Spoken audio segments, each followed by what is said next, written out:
Hello, very warm welcome on this Sunday morning, and in today's video we're going to talk McLaren. Are they in big trouble going in to the 2022 season? They had a great test at Spain. Bahrain was a complete disaster really. Yeah, from Ricardo getting COVID, that basically meant Lando had to do all 3 days. And then Lando was making a lot of mistakes. Now, we watched all the testing, and Lando Norris made a lot of mistakes. Now, was that down to him? Was it down to the braking issues? Or was he fatigued after 3 days of running? News coming out of McLaren that Oscar Piastri can be available if Ricardo hasn't recovered. And we got news about Colton Herta will get an F1 test. It's exciting times at McLaren. With the new rule changes, you're excited. You're just hoping, really, that McLaren can be the team to nail the rule changes. But from watching testing, I believe McLaren are the fourth best team, exactly where they were last year in the constructors. So yeah, I'm a bit worried about McLaren. And when Seidel got interviewed yesterday, his body language did not look great. And yeah, maybe they know that they are the fourth best team and they were expecting more. And they've got issues with their brakes. Yeah. And Bahrain is quite, you need the brakes. Of course, you need the brakes around all tracks, but especially around Bahrain, because you got big stops. Turn 1, for example. So yeah, it's the reality is you saw it on the faces yesterday.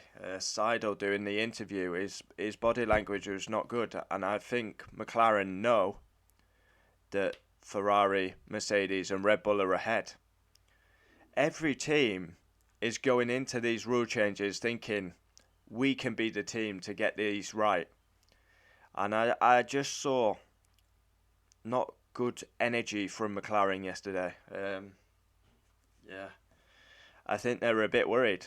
The braking issues, they need resolved quickly.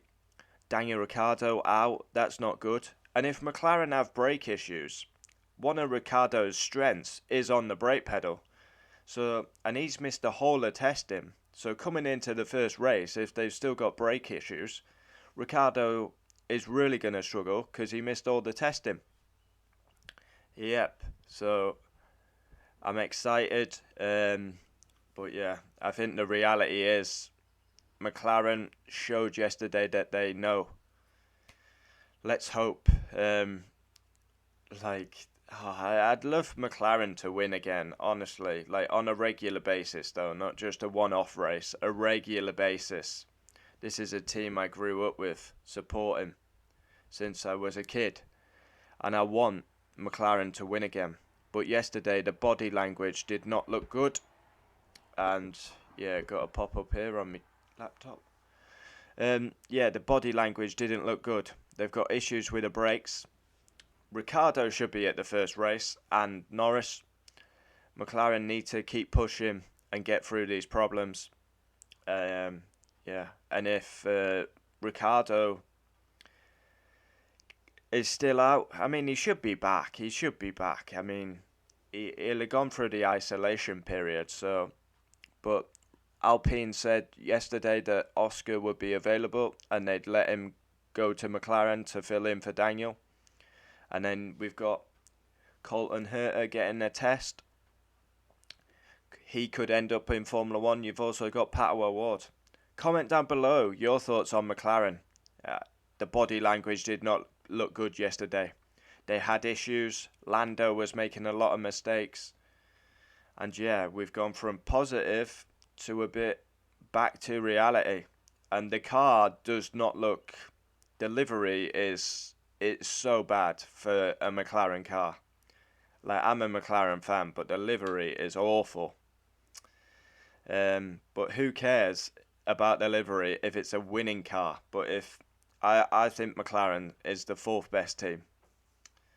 Comment down below your thoughts. We had someone yesterday actually saying they thought Aston was ahead of McLaren, and that would be a disaster. Comment down below your thoughts where you think McLaren are at.